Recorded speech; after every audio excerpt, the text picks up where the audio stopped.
Presiden Joko Widodo dikabarkan akan segera melakukan reshuffle kabinet.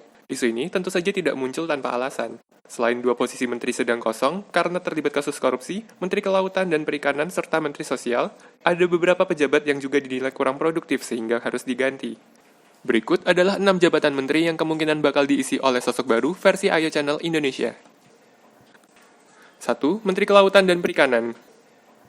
Jabatan Menteri dan Kementerian Kelautan dan Perikanan resmi kosong sejak Edi Prabowo tersandung kasus ekspor benih lobster. Alhasil, Presiden pun harus segera menggandeng nama baru untuk mengisi jabatan ini. Nama Susi Pujiastuti kembali muncul sebagai kandidat terkuat untuk mengisi jabatan Menteri Kelautan dan Perikanan.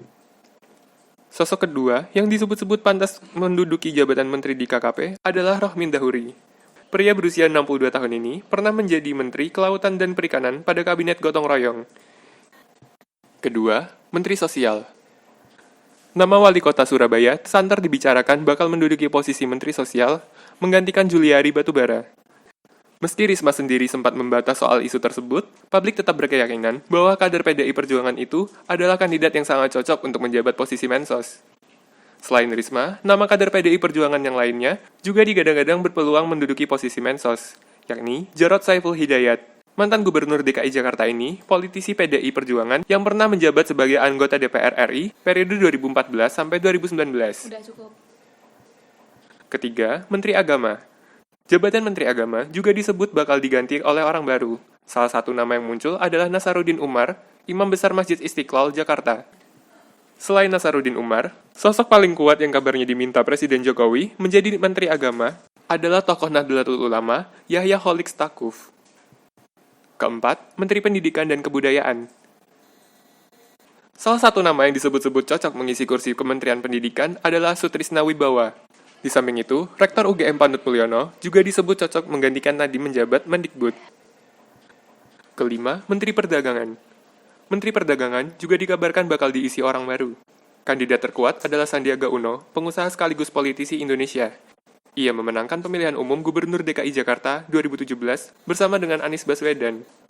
Adapun, nama selanjutnya yang digadang-gadang pantas menduduki posisi Mendak adalah Mahendra Siregar. Ia adalah ekonom asal Indonesia. Keenam, Menteri Kesehatan. Menteri Kesehatan menjadi jabatan paling banyak dihujat semenjak pandemi COVID-19 berlangsung. Maka itu, publik banyak menduga bahwa Terawan akan segera digantikan oleh orang baru. Sosok yang diduga mungkin menggantikan Terawan adalah Dr. Raisa. Nama kedua yang cocok menduduki posisi Menkes adalah Daeng Muhammad Fakih, Ketua Umum Pengurus Besar Ikatan Dokter Indonesia. Berbeda dengan prediksi sebelumnya, berikut ini nama Menteri baru Kabinet Jokowi, sebagaimana diumumkan melalui channel Sekretariat Presiden. Pertama, Tri Risma Harini sebagai Menteri Sosial. Kedua, Sandiaga Uno sebagai Menteri Pariwisata dan Ekonomi Kreatif. Ketiga, Budi Gunadi Sadikin sebagai Menteri Kesehatan. Keempat, Yakut Khalil Qaumas sebagai Menteri Agama. Kelima, Sakti Wahyu Trenggono sebagai Menteri Kelautan dan Perikanan. Keenam, Muhammad Lutfi sebagai Menteri Perdagangan.